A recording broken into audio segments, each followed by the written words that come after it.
तो इस लेक्चर के अंदर हम मैकेनिज्म ऑफ डेवलपमेंट पढ़ेंगे और मैकेनिज्म ऑफ डेवलपमेंट में साइटोप्लाज्म का रोल और न्यूक्लियस के रोल के अबाउट पढ़ेंगे। एक बात जो है ना वो भी ज़हनशीन कर लीजिए, आगे हम पढ़ेंगे तो वो क्लियर हो जाएगी।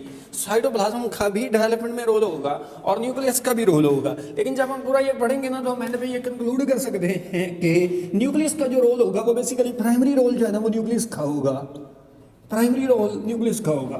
साइटोप्लाज्म का भी रोल तो जरूर होगा, लेकिन ये रोल जो है ना हम कह सकते हैं कि ये सेकेंडरी रोल होगा, ये सेकेंडरी रोल होगा। आप एक बात देख लीजिए कि जो डेवलपमेंट है ना वो सिंगल फर्टिलाइज एग से होती है, जो कि एक सिंगल सेल होता है, सिंगल फर्टिलाइज सेल, जिसको हम जो है ना वो जाइगोट भी नाम देते हैं।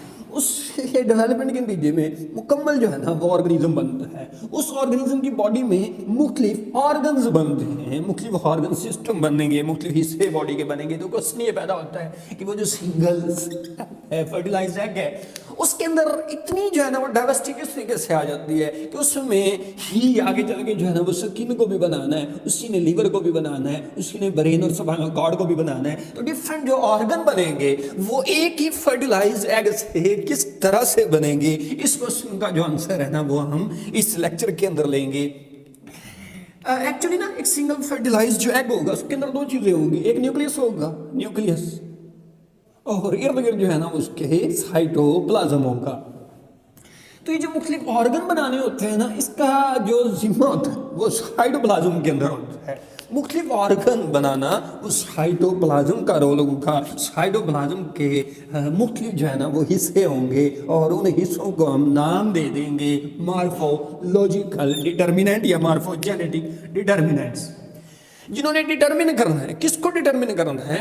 मॉर्फोलॉजी को डिटरमिन करना है। लाइक ये एक सिंगल फर्टिलाइज्ड एग है, सेल है जो जाइगोट भी कहलाता है। अब इसके अंदर साइटोप्लाज्म इधर उधर मौजूद है। उस साइटोप्लाज्म के अंदर डिफरेंट रीजन मौजूद होंगे, डिफरेंट रीजन मौजूद होंगे। कोई रीजन जो है ना वो उसमें बिल्कुल क्लियर होगा, क्लियर रीजन साइटोप्लाज्म का होगा। कोई रीजन जो है ना वो येलो साइटोप्लाज्म होगा, कोई ग्रे वेजिटल साइटोप्लाज्म होगा और कोई ग्रे इक्वेटोरियल साइटोप्लाज्म होगा। जो क्लियर साइटोप्लाज्म होगा वो आगे बनाएगा, किसको बनाएगा? वो एपिडर्मिस को बनाएगा। लार्वल स्टेज में एपिडर्मिस को बनाएगा। और आपको पता है कि एपिडर्मिस जो है ना वो आगे चल के तब्दील हो जाया करती है एक्टोडर्म में और मीजोडर्म में। एक्टोडर्म और मीजोडर्म, एक्टोडर्म में तब्दील हो जाती है और मीजोडर्म में तब्दील हो जाती है। एक्टोडर्म किसको बनाएगी? एक्टोडर्म बनाएगी स्किन को, और किसको बनाएगी? और बनाएगी सीएनएस को। और मीजोडर्म किसको बनाएगी? बॉडी के जितने भी ऑर्गन बनेंगे वो मीजोडर्म से बनेंगे। तो वो एपिडर्मिस जो आगे जाके इनमें तब्दील होगी, जिसको हमने एपिब्लास्ट का नाम भी दे दिया था। मैं इस रीजन को जो है ना वो इरेज कर देता हूँ, इधर तक हम अपनी बात को रखेंगे।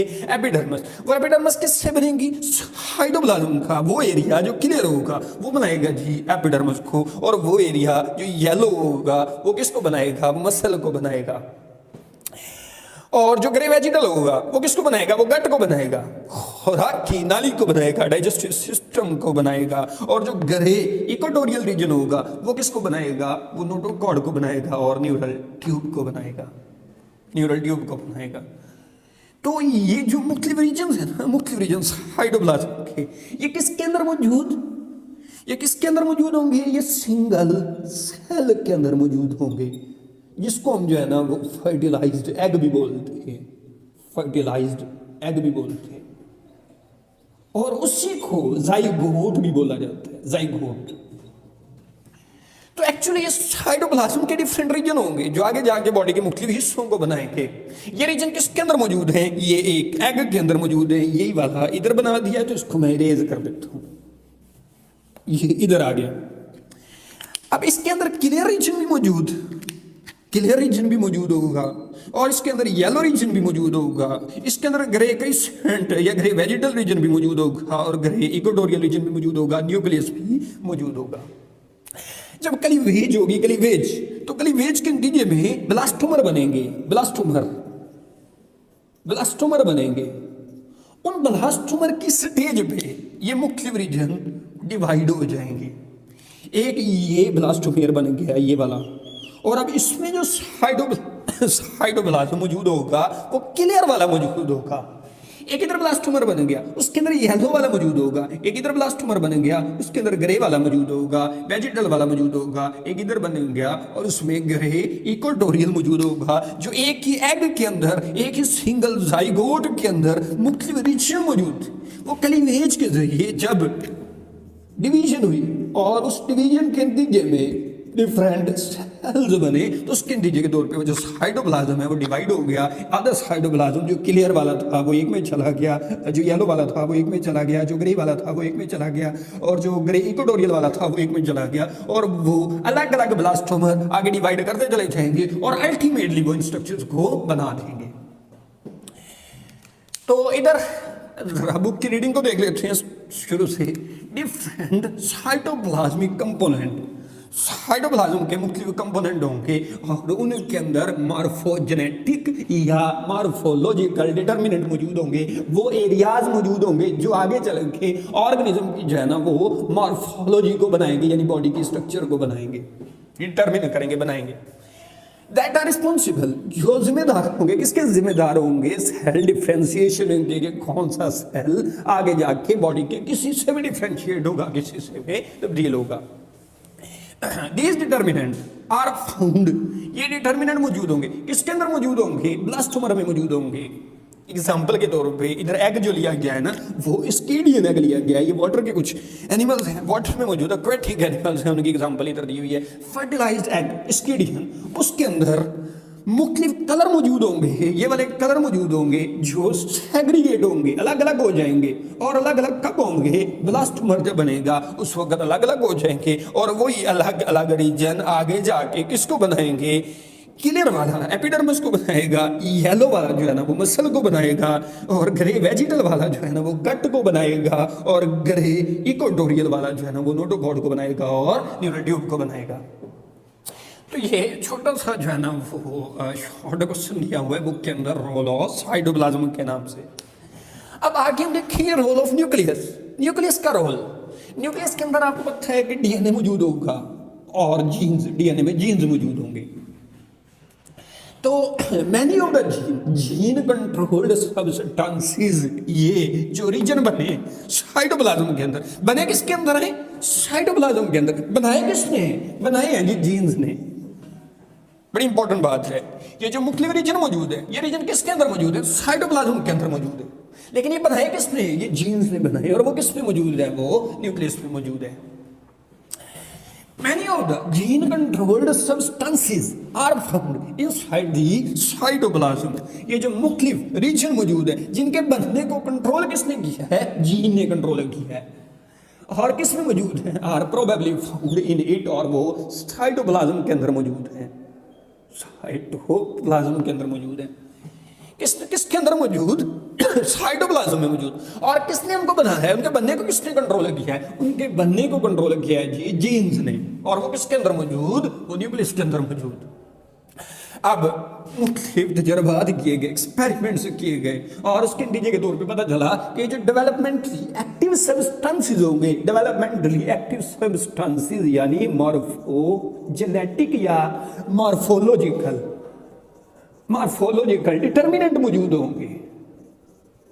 ये जो मार्फोलॉजिकल डिटर्मिनेंट मौजूद होंगे ये बनाए हैं, प्रोड्यूस किए, किसने बनाए हैं? न्यूक्लियस ने। न्यूक्लियस ने किस तरीके से बनाए हैं? क्योंकि उसके अंदर ये जीन्स मौजूद हैं और उन्होंने इन मार्फोलॉजिकल डिटर्मिनेंट को बनाया है। कुछ तजर्बात किए गए, इधर हमारे सिलेबस में जो तजर्बात दिए गए, एक एक्सपेरिमेंट दिया गया है, और वो एमरलिंग एक बायोलॉजिस्ट, उसने एलजी के ऊपर तजर्बात किए, और उस एलजी को हम बोलेंगे एसीटेबुलेरिया।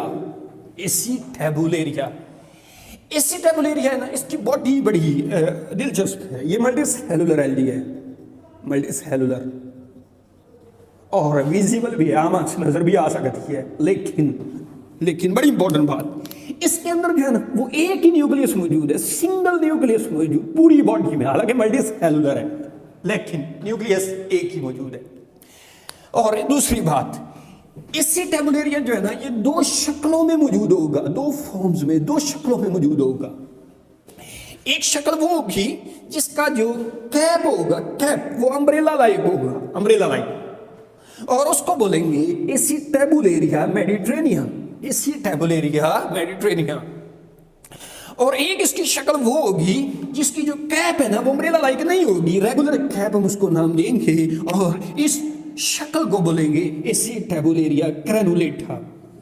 एसिटाबुलेरिया मेडिटेरेनिया अम्ब्रेला लाइक है, और एसिटाबुलेरिया ग्रैनुलेटा रेगुलर है। बाकी जो बॉडी होगी वो इधर ये सटाहक मौजूद है और ये राइजॉइड मौजूद है, इधर भी सटाहक मौजूद है, राइजॉइड मौजूद है जैसे, और ये न्यूक्लियस मौजूद, इधर न्यूक्लियस मौजूद, और इसका भी ये वाला न्यूक्लियस मौजूद। ये दो किस्म के एल्ची है, एल्ची एक ही है, शक्लें दो हैं। और अब हम तजुर्बात करने वाले हैं। ये जो अभी हम एक्सपेरिमेंट कर रहे हैं ये किसको पढ़ने के लिए कर रहे हैं? न्यूक्लियस के रोल को पढ़ने के लिए कि जो न्यूक्लियस इधर मौजूद होगा वो डेवलपमेंट में किस तरीके से किरदार अदा करेगा या नहीं करेगा तो किस तरीके से करेगा, वो हम इसी लेक्चर के अंदर पढ़ेंगे। अब हैमरलिंग ने क्या किया? हैमरलिंग ने जो है ना वो एसिटाबुलेरिया मेडिटेरेनिया की राइजॉइड ले ली। राइजॉइड ये आ गई जी, राइजॉइड।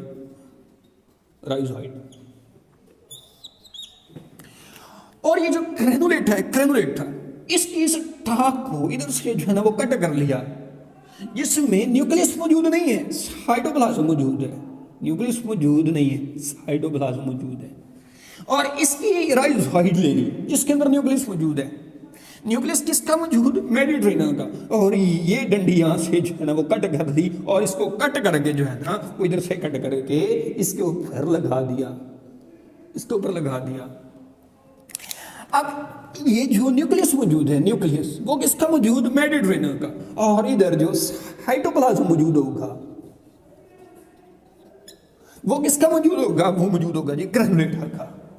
अब हम देखेंगे कि इनमें से डेवलपमेंट में किसका प्राइमरी रोल होगा। जिसका प्राइमरी रोल होगा उसी के ऊपर जो है ना वो कैप बनेगी। तो जब तजर्बात किए गए तो देखा ये गया कि ऊपर जो कैप वजूद में आई है, मैं इधर बना लेता हूँ इसको, ऊपर जो कैप वजूद में आई है वो कैप उसी की वजूद में आई है जिसका न्यूक्लियस यूज हुआ था, जिसका न्यूक्लियस यूज हुआ था उसी की जो है ना वो अम्ब्रेला लाइक कैप वजूद में आई है, अम्ब्रेला लाइक।